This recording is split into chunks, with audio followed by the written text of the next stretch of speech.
Tribunal voor de Vorm Joegoslavië is now in session. L'audience au tribunal pénal international pour l'ex-Yougoslavie est ouverte. Please be seated.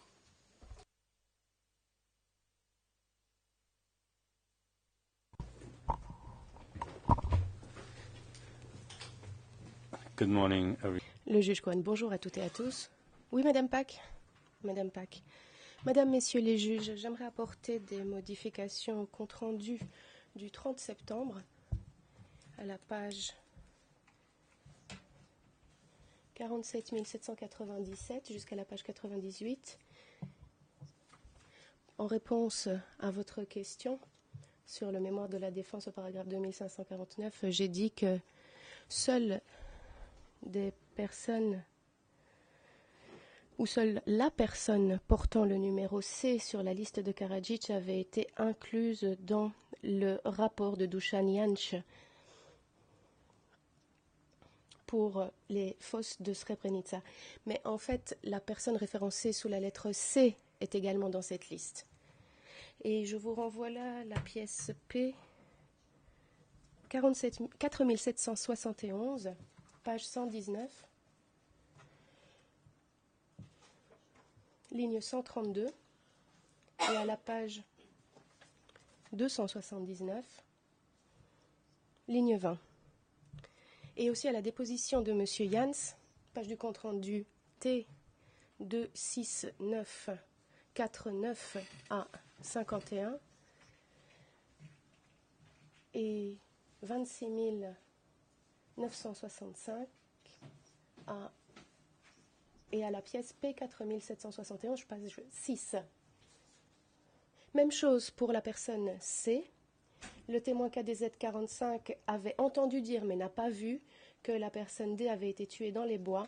Et la citation de ce témoin KDZ045 est reprise à la page du compte-rendu 22 678. Merci beaucoup.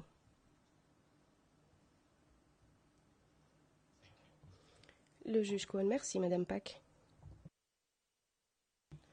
Monsieur Karadzic? Ah, Maître Robinson, vous vous êtes levé.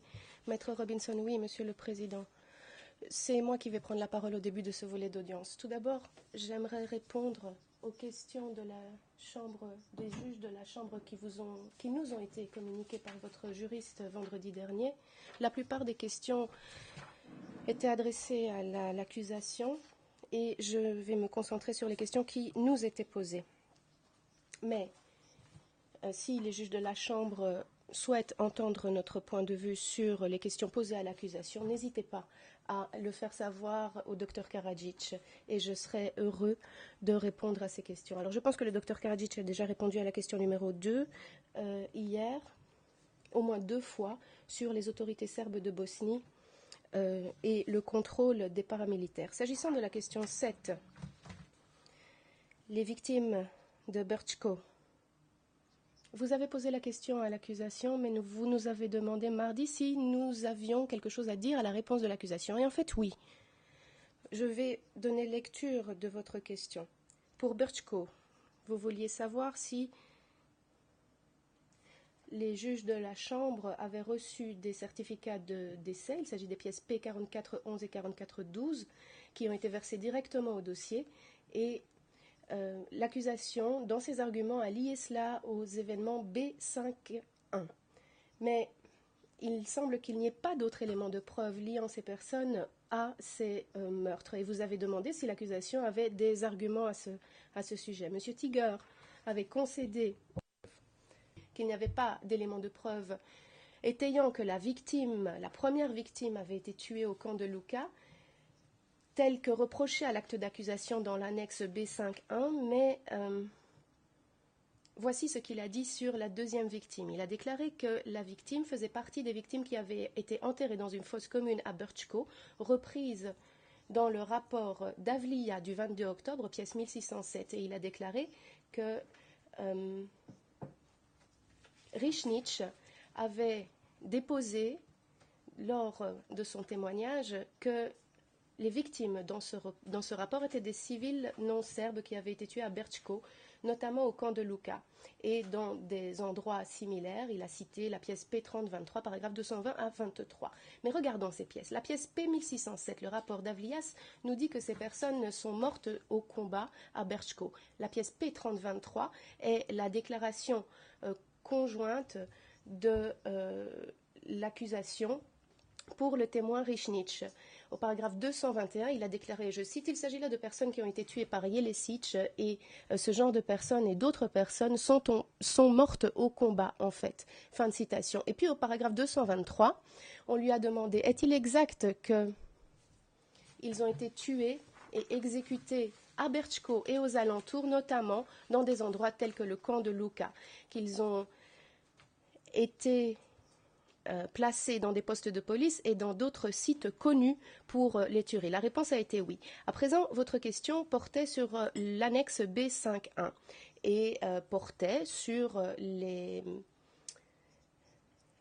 faits reprochés sur le meurtre de plusieurs hommes au camp de Luka du 8 mai au 6 juin 1992. Ces deux pièces prouvent que la deuxième victime a été tuée au camp de Luka. Voilà la question. Eh bien, ma réponse est absolument pas. Il n'y a pas suffisamment d'éléments de preuve pour conclure que les victimes soient mortes à la prison de Luka.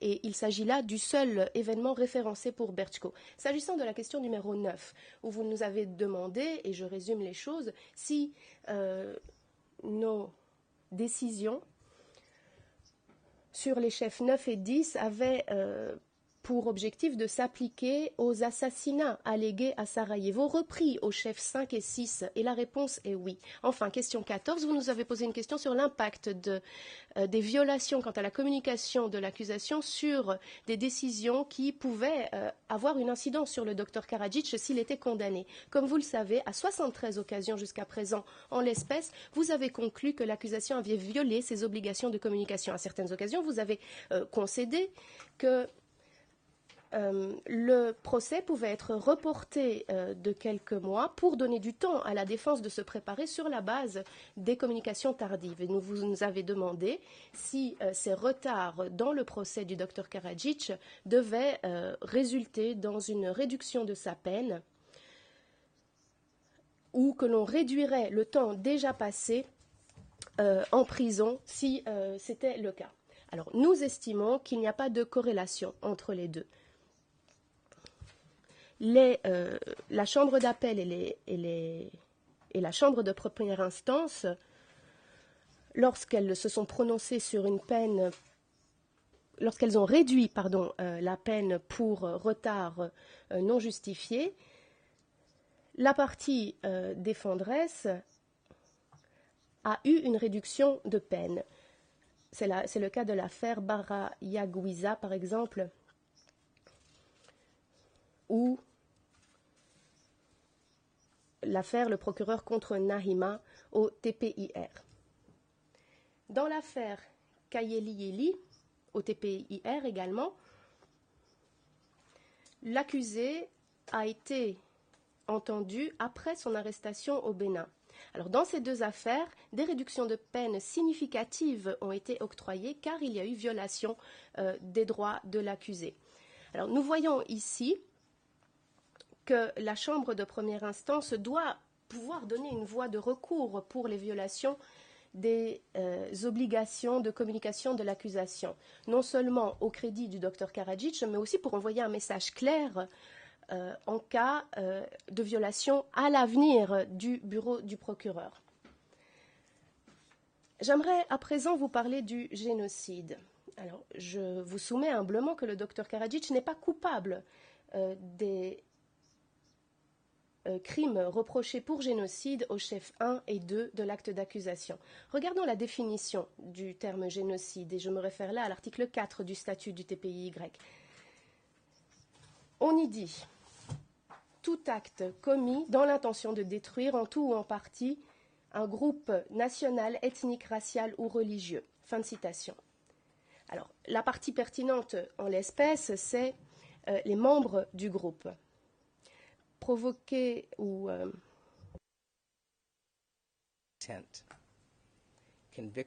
une atteinte grave à l'intégrité physique ou mentale ou délibérément infligée au groupe des conditions de vie qui ont été réfléchies pour arriver à sa destruction physique en tout ou en partie. Alors c'est l'intention particulière de détruire le groupe qui différencie le génocide des autres crimes tels que l'extermination ou la persécution. La Chambre d'appel a conclu que les génocides est l'un des crimes les plus horribles connus dans l'humanité et que sa gravité se reflète dans les exigences strictes de cette intention spécifique. Les condamnations pour génocide ne peuvent être prononcées que lorsque l'intention a été établie de façon non équivoque. Et là, je me réfère au paragraphe 134 de l'arrêt Kirstich. Alors, dans le chef 1, le docteur Karadzic est accusé de génocide dans 7 municipalités pour l'année 1992. Bratunac, Foča, Ključ, Prijedor, Sanskimos, Vlesenica et Zvornik.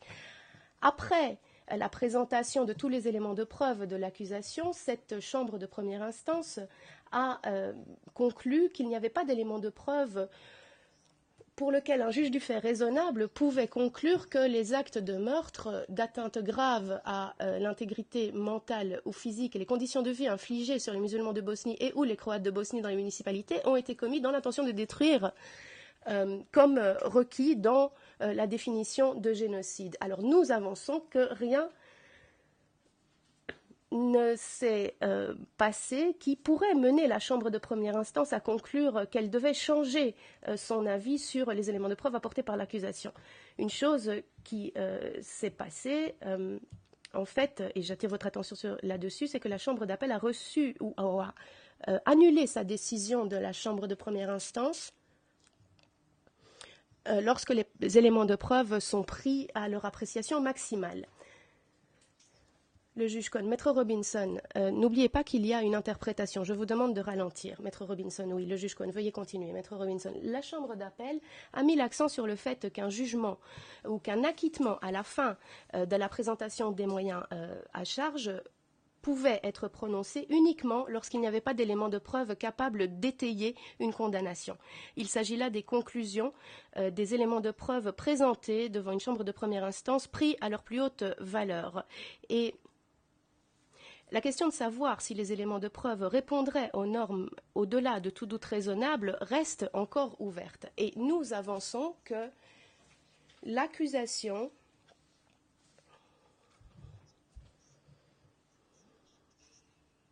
dans ces éléments de preuve n'a pas pu pouvoir étayer qu'une condamnation était nécessaire au-delà de tout doute raisonnable. Alors, il faudrait regarder brièvement les éléments de preuve que la Chambre d'appel a cités pour illustrer l'intention de génocide probable. En l'espèce, le témoin KDZ 051, un musulman de Bosnie détenu à l'école de Veljko Vlahović à Rogatica, avait déclaré que Sveto Vesloc, un dirigeant d'une municipalité serbe de Bosnie, lui avait déclaré que pendant des réunions avec le docteur Karadzic, il avait été décidé qu'un tiers des musulmans seraient tués, qu'un tiers serait converti à la religion orthodoxe, mais dans son mémoire en clôture, l'accusation ne se fonde plus sur ces éléments de preuve pour établir une intention génocidaire. Alors je parle de Sveto Veselinović. Il est venu, il a déposé pendant le procès, il a déclaré qu'il ne s'était jamais rendu à l'école de Veljko Vlahović et qu'il n'avait jamais fait cette déclaration et qu'il n'avait jamais entendu le docteur Karadzic faire de telles déclarations. En conséquence, les éléments de preuve du témoin KDZ 051 ne peuvent pas étayer une conclusion d'intention génocidaire au-delà de tout doute raisonnable. La Chambre d'appel s'est également fondée sur une déclaration faite par l'Assemblée lors de l'Assemblée des Serbes de Bosnie les 25 et 26 juillet 1992, déclaration du docteur Karadzic, selon laquelle il y avait une certaine vérité dans ce qu'un certain député qui s'appelait Miladin Nedić avait déclaré. Monsieur Nedić avait déclaré que les musulmans avaient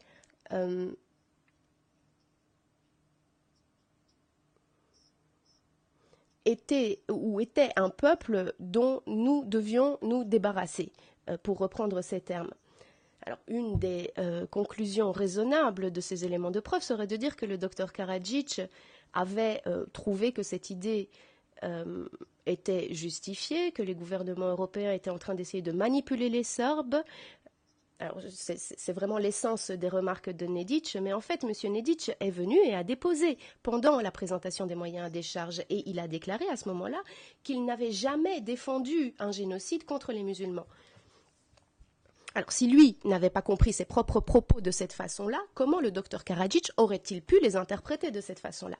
La Chambre d'appel a également cité les déclarations faites par le docteur Karadzic sur ce qu'il se passerait si la guerre devait commencer en Bosnie. Ces déclarations sont le fondement de l'accusation pour prouver cette intention génocidaire.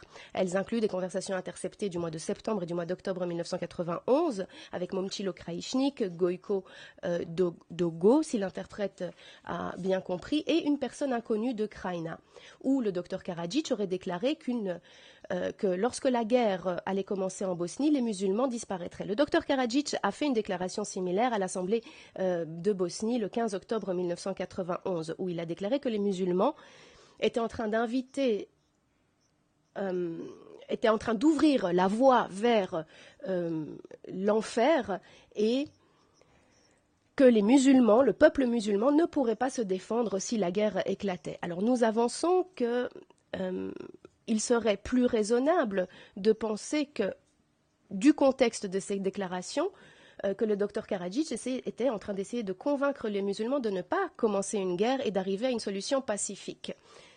Vous avez fait allusion à cette interprétation dans votre décision à la fin de la présentation des moyens à charge, lorsque vous avez conclu que, nonobstant ces déclarations, il n'y avait pas d'éléments de preuve d'intention génocidaire. Et vous n'étiez pas les seuls à conclure cela. Il y a des déclarations similaires qui ont été versées au dossier dans les affaires Berdjanin et Krajišnik. Alors vous avez là un tableau qui montre les cotes de ces pièces sur ces déclarations dans notre affaire,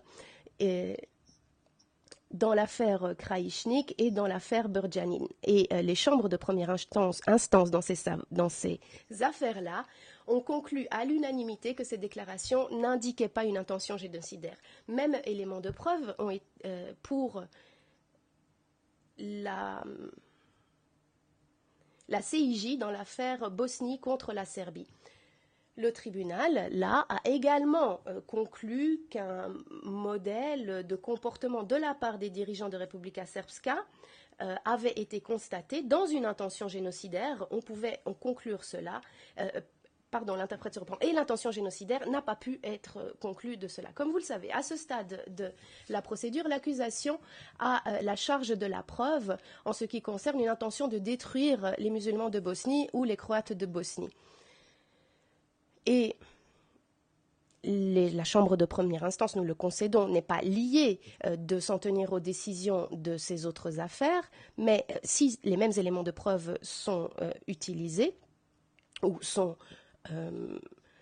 utilisés à l'appui de l'argumentation, on peut y voir une raison suffisante de conclure que le docteur Karadzic, dans ses propos, voulait éviter la guerre et pas promouvoir le génocide. En fait, vous avez pris notification judiciaire des faits jugés 625 de l'affaire Krajišnik et des faits jugés 301 de l'affaire Berdjanin. Vous aviez suffisamment d'éléments pour vous permettre de conclure que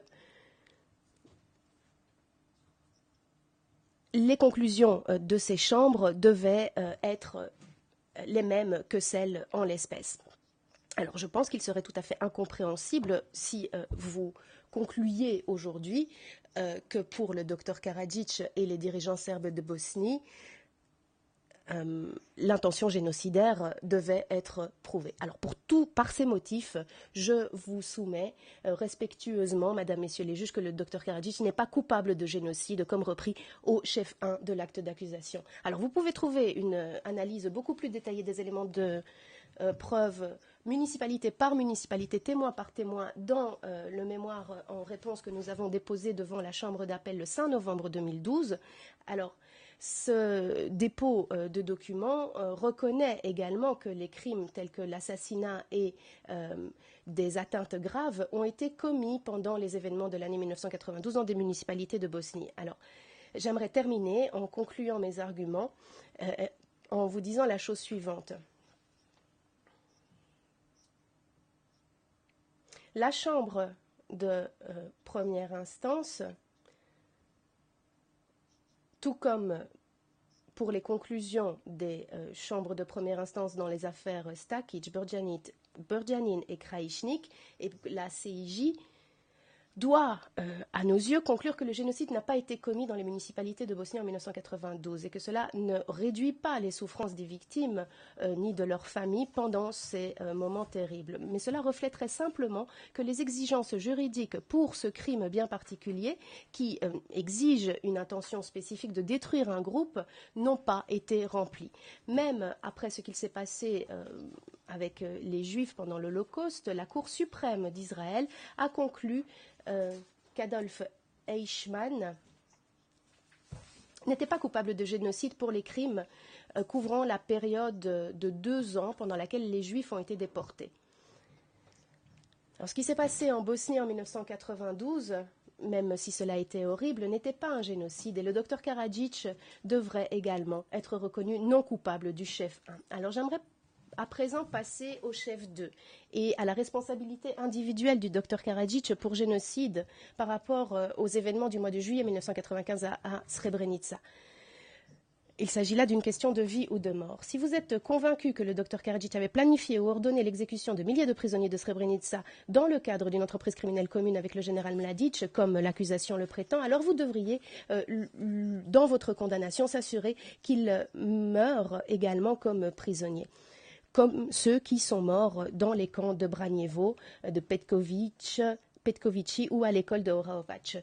Mais je pense que vous feriez là une grande injustice, parce qu'en vérité, le docteur Karadzic n'a jamais planifié ni ordonné d'exécution. Et si vous convenez de lyncher d'un point de vue juridique le docteur Karadzic, comme vous le demande instamment l'accusation, un innocent sera condamné d'un crime qu'il n'a pas commis. Et je suis ici pour vous convaincre de tout mon possible, et j'essaye de ralentir pour les interprètes, de ne pas le faire. Alors, cette affaire m'intéresse. Nous n'avons jamais rien mis dans notre mémoire en clôture sur la responsabilité génocidaire du docteur Karadzic lors des événements de Srebrenica, comme reproché au chef numéro 2. Et je suis ici avec vous aujourd'hui pour réduire cette marge d'erreur et pour vous dire que le docteur Karadzic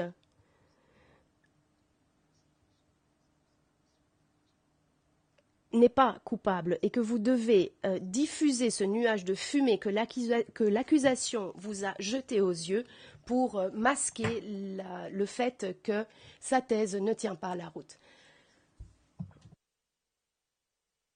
Note des interprètes, nous n'avons pas le texte de Maître Robinson et il lit beaucoup trop rapidement. Reprise des débats. Alors, commençons par quelque chose qui n'est pas contesté. Pas un seul témoin n'a déposé pour dire que le docteur Karadzic avait planifié, ordonné ou avait même été informé de l'exécution des prisonniers de Srebrenica. Pensez-y. Et vous devez vous demander pourquoi. Peut-être une raison à cela, c'est que le docteur Karadzic n'a jamais été informé, ni n'a jamais planifié, ni ordonné l'exécution des prisonniers de Srebrenica. Alors, malgré l'accès à des milliers de conversations interceptées, de conversations privées, de milliers de documents de l'armée de Republika Srpska, de la police, d'organes politiques et de centaines de discours ou d'entretiens avec le docteur Karadzic, il n'y a pas un seul élément de preuve montrant que le docteur Karadzic avait planifié, ordonné ou même avait été informé de l'exécution des prisonniers de Srebrenica. Srebrenica est le crime le plus documenté de tous les crimes de guerre du tribunal depuis Nuremberg. Vous pouvez suivre les événements de juillet 1995 minute par minute, endroit par endroit, grâce à des conversations interceptées, des images satellites, des rapports écrits, des ordres, des entrées dans des carnets. Mais il n'y a pas un seul élément de preuve qui prouverait que le docteur Karadzic avait planifié ou ordonné l'exécution des prisonniers de Srebrenica ou qu'il savait même qu'il y allait y avoir exécution. La thèse de l'accusation ne se fonde que sur des déductions. Le docteur Karadzic était le président de la Republika Srpska et le commandant en chef de l'armée de Bosnie. Il a suivi de près les événements de Srebrenica, étant donné qu'il délivrait des ordres pendant ces événements à l'armée, à la police et aux autorités civiles de Srebrenica. En conséquence, il doit avoir planifié et ordonné l'exécution qui s'en est suivie. Mais nous avançons humblement que ce n'est pas la seule déduction logique que l'on pourrait tirer de ces éléments de preuve. Autre déduction logique serait de dire que le docteur Karadzic n'a jamais planifié ni ordonné ces exécutions et qu'en fait, elles lui avaient été cachées et qu'il n'est pas coupable de génocide. La Chambre d'appel a conclu à plusieurs reprises que lorsque l'accusation se fonde sur des preuves relatant un état d'esprit d'un accusé par déduction, que cette déduction doit être la seule déduction raisonnable disponible pour étayer les éléments de preuve. Et la Chambre d'appel l'a déclaré a déclaré que le bénéfice du doute doit toujours aller en faveur de l'accusé. La défense, dans sa thèse, ne se fonde pas sur des déductions. Nous avons tout présenté qui pourrait expliquer les actions du docteur Karadzic et ses connaissances sur les événements de Srebrenica. Nous avons amené des témoins dans ce prétoire pour le faire, des personnes qui ont travaillé avec lui dans son bureau, qui ont eu des réunions avec lui, même les personnes qui ont été condamnées et qui, d'avoir participé à ces crimes, ont été amenées dans ce prétoire, quelquefois bon gré, quelquefois mal gré. Quelquefois par citation à comparaître et quelquefois de leur propre gré. Et personne n'a jamais déclaré que le docteur Karadzic était informé de ces exécutions et avait joué un rôle dans leur commission. Donc, les balances, chaque côté de la balance de la justice sur cette question penche d'un côté plus que de l'autre. La thèse de l'accusation ne se fonde que sur des déductions. Il n'y a pas d'éléments factuels. Nous n'avons pas eu l'occasion de déposer une réponse par écrit, au mémoire en clôture de l'accusation. J'aimerais, si vous me le permettez, prendre quelques minutes pour détricoter toute sa thèse s'agissant des déductions pour le génocide reproché au docteur Karadzic par rapport à Srebrenica. Le président, vous pouvez continuer maintenant. Matt Robinson, très bien. Alors, les faits. Le 9 juillet 1995, le docteur Karadzic a ordonné à la VRS de prendre le contrôle de la ville de Srebrenica et leur a ordonné une protection maximale, une sécurité maximale pour la population civile et de traiter les membres civils de la population et les prisonniers de guerre conformément aux conventions de Genève. La déduction de l'accusation, à savoir que cet ordre a facilité le plan aux fins d'exécuter les hommes de Srebrenica et faisait partie d'efforts répétés pour cacher les ordres écrits qui mettaient en œuvre des objectifs illégaux avec une adhésion feinte au droit international. Nous faisons valoir qu'une autre déduction raisonnable consiste à dire que l'ordre disait vraiment ce qu'il disait, à savoir que le docteur Karadzic n'avait nullement l'intention que des civils ou des prisonniers soient maltraités, encore moins tués. Fait. Dans la soirée du 11 juillet, le docteur Karadzic a donné un ordre nommant Miroslav Deronic commissaire civil. Son ordre prévoyait que le commissaire garantisse à tous les organes militaires et civils, ou fasse en sorte que les organes militaires et civils traitent tous les citoyens qui participaient au combat contre l'armée de la Republika Srpska comme prisonniers de guerre et devait veiller à ce que la population civile puisse choisir librement où elle souhaitait habiter ou où elle souhaitait s'installer. Fait. En même temps, le docteur Karadzic a donné un ordre pour que soit créé un poste de sécurité publique à Srebrenica. Son ordre prévoyait que tous les citoyens qui participaient au combat contre l'armée serbe devaient être traités comme prisonniers de guerre conformément aux droits et aux conventions internationales. D'autres seraient libres de choisir leur lieu de résidence ou l'endroit où ils souhaitaient émigrer. Déduction de l'accusation. L'accusation souhaite que vous déduisiez qu'il s'agissait encore d'une adhésion feinte à la loi qui contredisait la véritable intention de Karadzic, à savoir que les hommes de Srebrenica devaient être exécutés.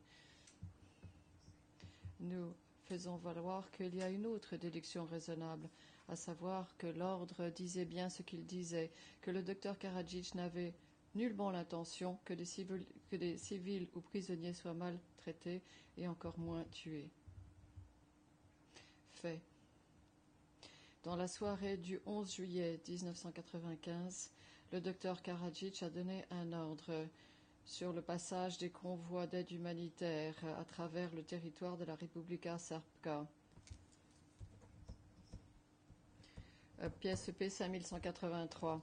L'objectif de cet ordre était d'éliminer des problèmes de passage des convois des Nations Unies.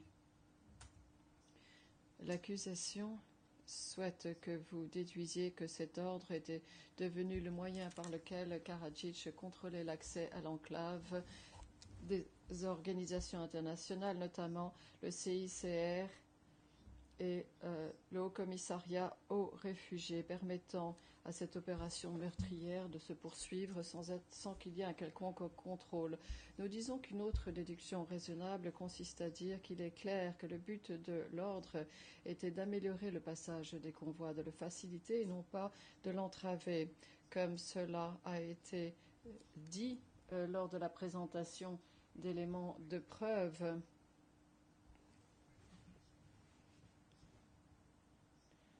Car il y avait un danger au niveau d'une intervention internationale parce qu'il fallait que l'aide humanitaire qui était destinée aux civils, et il ne fallait pas qu'il y ait une quelconque mesure de sanction ou punition pour quelqu'un qui entravait le passage de ces convois. L'ordre a donc permis qu'il y ait des restrictions moins importantes en interdisant les inspections et en fournissant une escorte entre la frontière et la ligne de front. Après avoir pris des mesures drastiques et avoir pris le contrôle d'une zone de sécurité des Nations Unies, le docteur Karadzic souhaitait s'assurer qu'il n'y avait aucune raison pour que l'OTAN ait recours à la force en simple motif que l'aide humanitaire ne pouvait pas atteindre les personnes concernées. Fait, le docteur Karadzic a rencontré le ministre de l'Intérieur et député Tomo Kovač,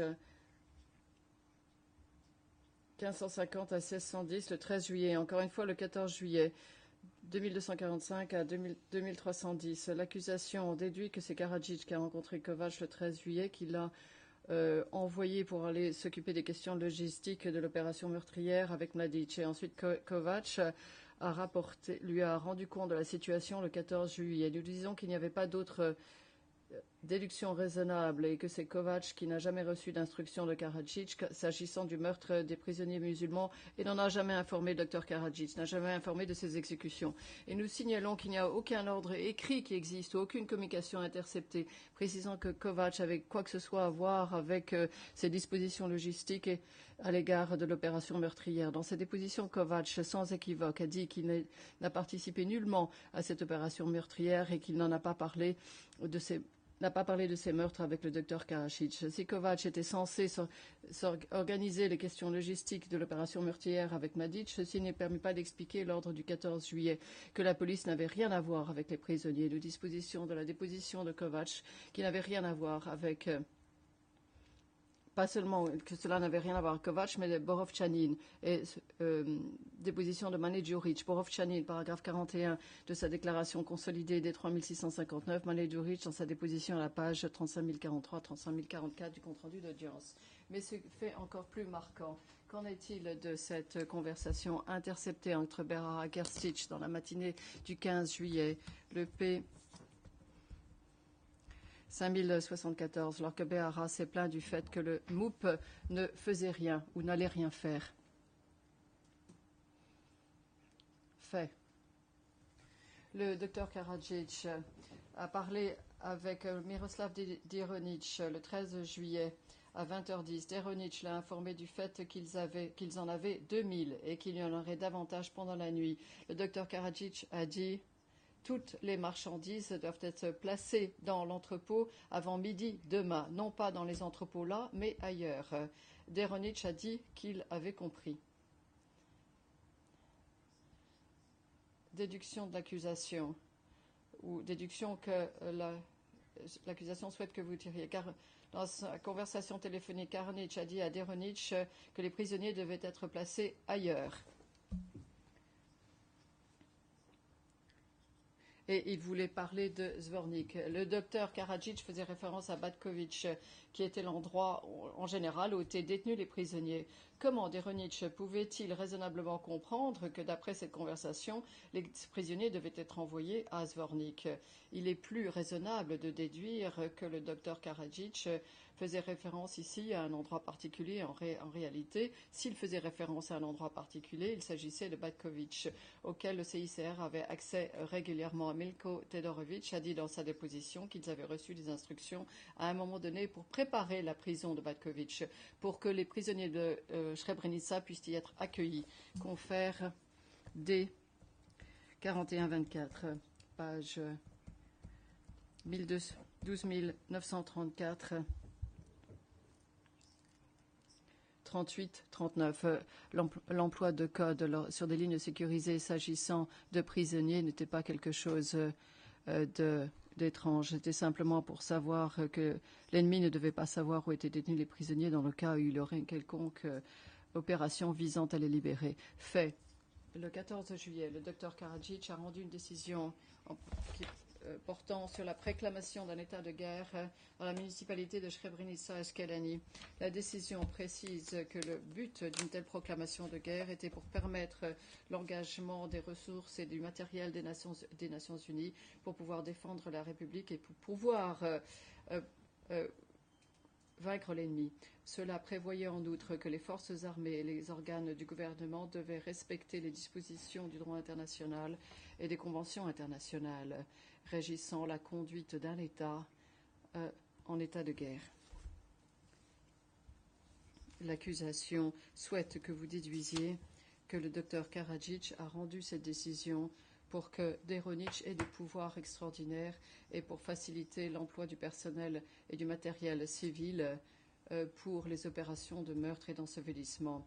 Et ils avancent que la collume n'était plus une menace pour Srebrenica et Eskelani, permettant ainsi de justifier cette décision. Nous faisons valoir qu'une autre déduction raisonnable consiste à dire que le but de la décision était, comme cela est bien dit, qu'il s'agissait de mobiliser des ressources pour défendre la municipalité. La pièce P2803, la ligne 340, le centre de transmission de la République précise que cette décision a été rendue à 11h55 du matin à la date du 14 juillet. Dans la matinée du 14 juillet, le chaos dans la forêt autour de Srebrenica existait toujours. La VRS a rapporté que ces unités étaient en train de ratisser le terrain autour de Srebrenica, puisque le rapport de combat régulier reçu ce matin, comme l'indique P4464, page 3. Robert Djuredjiv a dit que lorsqu'il a rencontré Karadzic dans l'après-midi du 14 juillet, l'armée rapportait qu'il y avait de nombreux combats entre Konevich-Polé et Kasaba. Ceci n'avait rien à voir avec des meurtres ou des ensevelissements. Si le docteur Karadzic aurait effectivement donné l'ordre de transporter les prisonniers de Zvornik dans la soirée du 13 juillet pour les tuer, comme l'avance l'accusation, et s'il souhaitait dissimuler les meurtres et les ensevelissements, cet ordre aurait inclus la municipalité de Zvornik. Fait. Le 16 juillet, et ceci traite du corridor et de l'ouverture du corridor. Le 16 juillet, à 15h29, quelqu'un de l'état-major de la VRS a appelé l'officier de permanence du corps de la Drina et a dit « Je dois obtenir la permission du patron du principal chef de l'État » et il demande Vilko doit vous dire ce qui se passait et transmettez-le tout de suite. Le 15 de la même journée, 1 heure plus tard, l'officier de permanence de la VRS a informé le général Mladic que le président avait appelé il y a peu de temps, lui avait dit qu'il avait été informé par Karadzic que Parandovic avait organisé le passage des musulmans sur ce territoire-là. P. D 2002 et P 5076. La déduction de l'accusation consiste à dire que l'appel de Karadzic donné à la VRS sur l'ouverture du corridor révèle qu'il était inquiet au sujet des musulmans qui s'échappaient alors que les meurtres et les ensevelissements à Zvornik se déroulaient comme prévu. Et hier, l'accusation nous a dit que l'état-major devait obtenir une permission parce que l'ouverture d'un corridor ressemblait à quelque chose qui s'écartait du plan qui visait à tuer les musulmans de Srebrenica. Nous pensons qu'une autre déduction raisonnable, d'après ces conversations, consiste à dire que le docteur Karadzic était en faveur de l'ouverture du corridor. Et ceci c'était un appel de Karadzic qui était à l'origine de cela, que vous l'avez entendu dire d'un témoin protégé, quelque chose que vous trouverez à la pièce 4563, page 3. Dragomir Vasic, un subordonné de Karadzic, était en faveur de l'ouverture du corridor. Karadzic lui-même a essayé de faire en sorte que le prisonnier fait prisonnier puisse retraverser la ligne en toute sécurité. Il a appelé Karadzic et donc c'était pour l'encourager à étayer le point de vue de Banderovic qui souhaitait ouvrir le corridor. Karadzic parlait en termes favorables de l'ouverture du corridor lors de son entretien avec David Frost le 17 juillet, ce que nous avons vu hier, page P5235, page 2 et 3 du compte-rendu d'audience. La conversation de Karadzic sur l'ouverture du corridor lors de la séance de l'Assemblée du 6 août se place dans le contexte d'un renvoi du général Mladic. Il se plaignait de la tactique de combat, passer du temps à Jepa sans qu'il y ait suffisamment de troupes à Srebrenica et qu'il y a eu en conséquence de nombreuses victimes. P1412, page 17. Mais même si le président Karadzic s'était opposé à l'ouverture du corridor depuis le début, et alors l'accusation a reconnu que la colonne constituait une cible militaire légitime et pouvait donc être attaquée. Il n'y a absolument pas aucune intention génocidaire s'agissant d'infliger le plus grand nombre de pertes possibles aux combattants. Ceci n'a rien à voir avec le sort des prisonniers. Il s'agit simplement d'un faible élément que souhaite faire valoir l'accusation faite. Comme cela a été rapporté par la brigade de Bratunac le 18 juillet, le docteur Karadzic avait gracié tous les membres du personnel sur place qui travaillaient pour la Fort Pronu et ces personnes n'ont pas été détenues.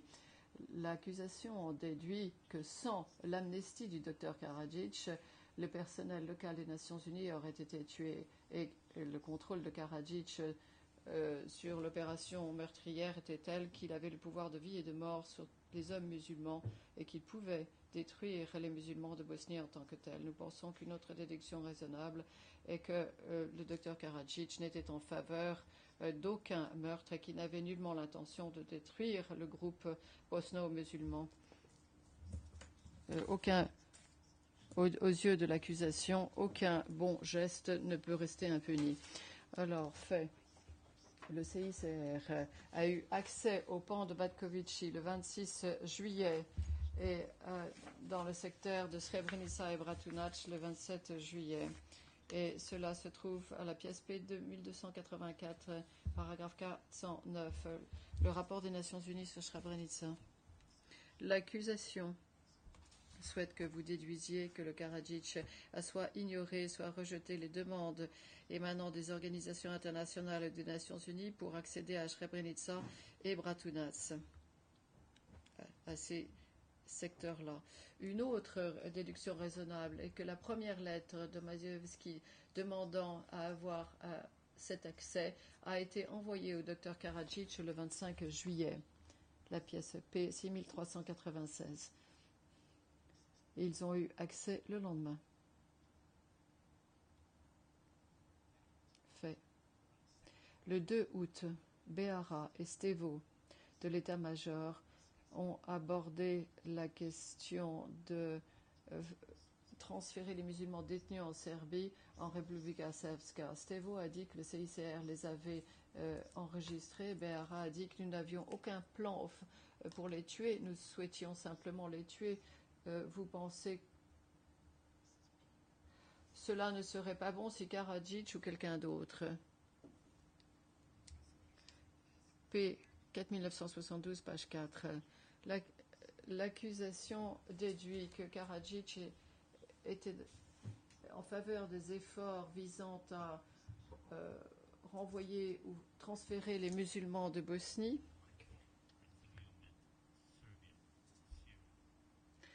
de Serbie parce qu'il n'y avait pas suffisamment de prisonniers pour un échange. Il a dit que Beara a cité Karadzic au cours de cette conversation. Maître Robinson, nous disons qu'il y a une autre déduction raisonnable, consiste à dire qu'il n'y a pas d'éléments de preuve permettant de dire que Karadzic n'avait rien à voir avec ce transfert des musulmans de la Serbie, qu'il n'avait aucune connaissance du fait qu'il y avait un manque de prisonniers pour un échange de Srebrenica. Beara aurait pu dire ceci et qu'il n'était pas bon que Karadzic soit d'accord avec ces échanges. Ensuite, qu'il y avait un manque de prisonniers de Srebrenica. Bon, nous pensons que ceci montre que Karadzic n'avait aucune connaissance, qu'il y avait des prisonniers qui étaient exécutés ou qui devaient être exécutés, qu'il y avait des raisons pour lesquelles certains membres de la VRS aient dissimulé les exécutions du président Karadzic. Il a fait en sorte que ces personnes n'aillent pas à Srebrenica en 1993, a insisté pour que ces personnes quittent le mont Igman au mois d'août 1993.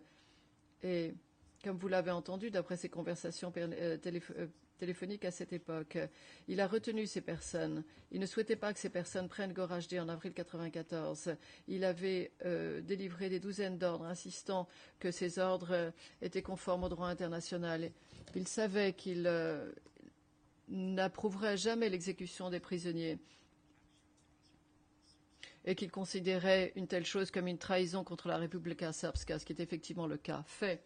Le 12 juillet 1995, la commission chargée des échanges, des prisonniers de la Republika Srpska a rapporté qu'un nombre important de soldats musulmans avaient maintenant été faits prisonniers sur l'ensemble du territoire de la Republika Srpska et avait proposé un échange d'un pour un, pièce P 4975. Ils ont dit que les musulmans détenus à Batković devaient être libérés en échange de 170 prisonniers serbes dans la région de Tuzla. Ils ont proposé de faire venir les Serbes prisonniers à Sarajevo et de les échanger contre davantage de prisonniers musulmans qui avaient été faits prisonniers pendant la libération de Srebrenica et de Jepa. Et pour finir, ils ont proposé de faire venir les Serbes détenus dans le secteur de Zenica et de les échanger avec des musulmans qui étaient détenus par le premier corps de la Krajina. Il y avait en plus d'autres prisonniers qui venaient d'autres régions de la Republika Srpska. Je vous demande de bien vouloir prêter attention à ce document. L'accusation en déduit que Karadzic a reçu un rapport de la commission d'État qui disait qu'il n'y avait plus que quelques centaines d'hommes musulmans de Srebrenica au pont de Batković. Mais nous faisons valoir qu'il s'agit là d'une autre déduction raisonnable, que l'on peut tirer des éléments de preuve et qu'il y avait un nombre important de prisonniers musulmans qui pouvaient être échangés. Rien de ce rapport ne permet de dire que le docteur Karadzic pensait qu'il y avait qu'il n'y avait pas suffisamment de prisonniers de Srebrenica. C'est tout à fait le contraire. Voilà, ça c'est la thèse de l'accusation contre le docteur Karadzic s'agissant de Srebrenica. Et donc, les éléments de preuve sont très minces et tout ceci s'effondre lorsque l'on fait la différence entre la déduction et les faits. Lorsqu'il s'agit de décider si les déductions de l'accusation souhaitent faire croire qu'il s'agit de la seule déduction raisonnable au vu des éléments de preuve. Pris individuellement ou collectivement, la thèse de l'accusation ne permet pas d'établir, au-delà de tout doute raisonnable, que le docteur Karadzic a participé à l'entreprise criminelle commune aux fins d'élésimer les hommes de Srebrenica, voire même qu'il avait une quelconque connaissance de leur exécution.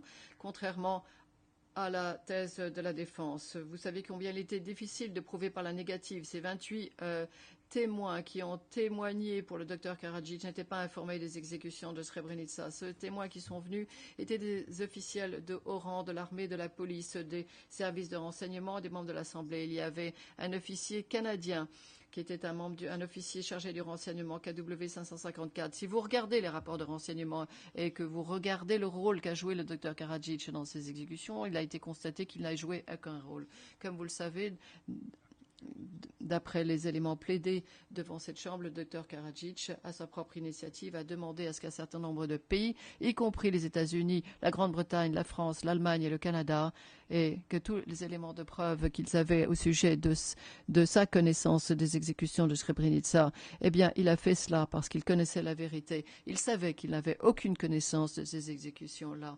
Et sa position est confirmée par le fait qu'il n'y avait pas un seul pays qui a pu démontrer un seul élément de preuve permettant d'indiquer que le docteur Karadzic avait une quelconque connaissance des exécutions, voire encore moins qu'il les ait planifiées ou ordonnées. Si le docteur Karadzic était véritablement coupable des meurtres de Srebrenica, vous aurez attendu plus d'éléments que ce que l'accusation vous a montré pendant 50 procès. Et vous n'aurez certainement pas entendu l'ensemble des éléments de preuve présentés par la défense sur ce point. L'accusation n'a jamais expliqué pourquoi, si le docteur Karadzic avait planifié, ordonné, avait même connaissance des exécutions de Srebrenica, pourquoi il a pris tant de mal pour s'accorder le crédit des opérations de Srebrenica à la télévision nationale le 4 août, lorsqu'il a dit que le général Krstić avait planifié l'opération de Srebrenica sous ses yeux et devant l'Assemblée le 6 octobre 1995, le 16 octobre, lorsqu'il l'a dit, il a dit avoir surveillé et contrôlé le plan personnellement et ordonné personnellement au général Krstić de prendre le contrôle de Srebrenica. Des éléments très négatifs des choses très négatives ont été dites à son sujet, mais personne ne peut croire qu'il est bête. Même si vous pensez que le docteur Karadzic avait connaissance du fait que les hommes étaient exécutés à Srebrenica, néanmoins, il faut le déclarer non coupable de génocide, parce que le génocide requiert davantage, à savoir que le docteur Karadzic avait l'intention de détruire la population bosno-musulmane en tant que telle. Au chef 1, nous avons pu constater qu'aucun élément de preuve ne permet de dire que le docteur Karadzic était animé de cette intention, ni en 1992, ni en 1995.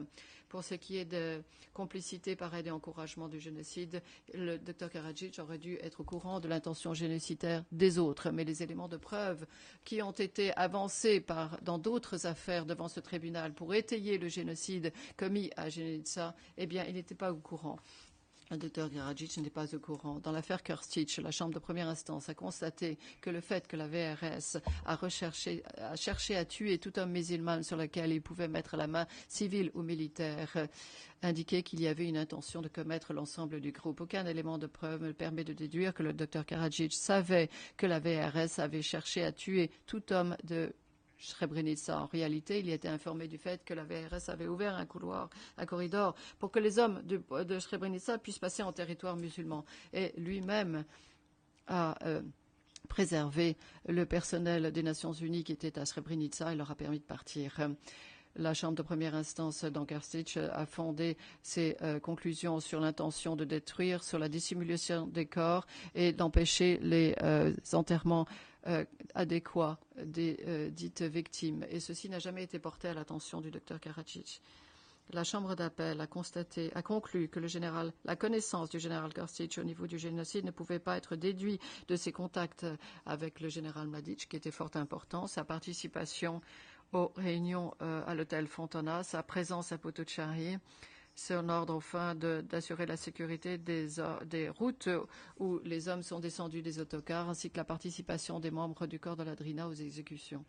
Le président Karadzic n'avait aucun de ces contacts par rapport à Srebrenica et avait encore moins raison d'être au courant de l'intention génocidaire de certains officiers de la VRS, pour autant qu'une telle intention existait. Dans l'affaire Blagojevic, la Chambre de première instance a déduit que Blagojevic était au courant de l'intention génocidaire des participants aux exécutions, essentiellement de sa connaissance du transfert des femmes et des enfants, des exécutions dans la ville de Bratunac, et que ses forces avaient tenté de faire prisonniers des hommes musulmans pour les empêcher d'atteindre le territoire musulman.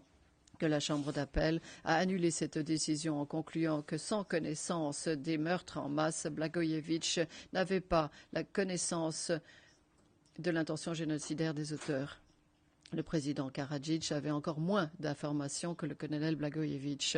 Par conséquent, l'affaire Blagojevic était une conclusion que les éléments de preuve sont insuffisants et ne permettent pas de conclure qu'il y a information de l'intention ou connaissance de l'intention génocidaire de la part de Karadzic. Dans l'affaire Popovic, la Chambre a constaté que malgré la connaissance directe de Vinko Pandorevich de l'opération meurtrière, aucun élément de preuve ne permettait de dire qu'il était au courant des éléments clés de l'opération, ce qui aurait indiqué qu'il y avait intention génocidaire. Les séparations à Potocari, la poursuite de chaque homme musulman le long de la route Bratunac-Konjevic-Polier, et qui est fortement composée de civils, de nombreux civils parmi les prisonniers, le détail des exécutions ou le caractère systématique de l'opération en question. De même, le président Karadzic ne connaissait pas le colonel Behara ou le lieutenant-colonel Popovic. Il n'était pas en contact avec eux non plus. Aucun des éléments d'information qu'il a reçus ne laissait entendre qu'il y avait des séparations indiscriminées à Potocari, une poursuite de chaque homme musulman et sans distinguer les civils et les soldats. Par conséquent, il n'avait aucune raison de savoir que ces meurtres avaient été commis avec une intention génocidaire. La Chambre de première instance dans l'affaire Popovic a déclaré que Lubomir Bovchany n'avait aucune raison de connaître l'intention génocidaire dont étaient animés les auteurs des crimes, même s'il était sur les lieux et qu'il avait connaissance des meurtres commis à l'entrepôt de Kravitsa. Il a été acquitté de génocide, du chef de génocide. L'information apportée à l'attention du Dr Karadzic après les faits n'était pas aussi précis que ceux de Berjanin. Donc il doit être également acquitté de génocide, même si vous constatez qu'il disposait de certains éléments d'information au sujet des meurtres. Je vais maintenant encore une fois clairement préciser que des crimes épouvantables ont été commis après la chute de Srebrenica en juillet 1995.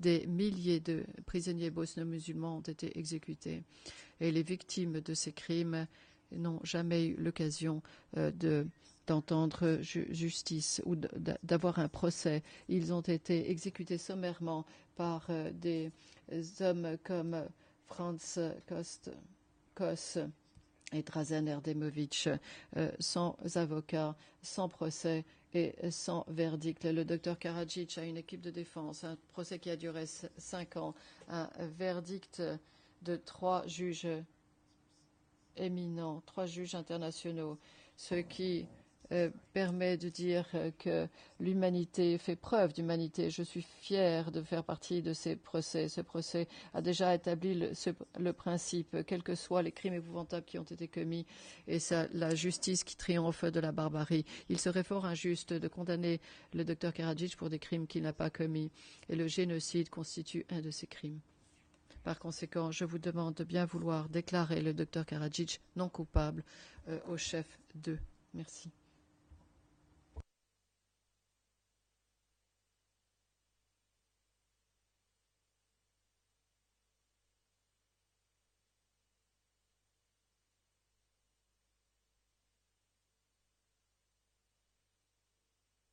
Thank you, Mr. Robinson. We'll have a break.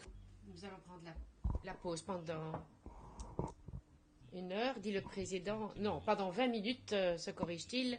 Nous reprendrons à 10h20.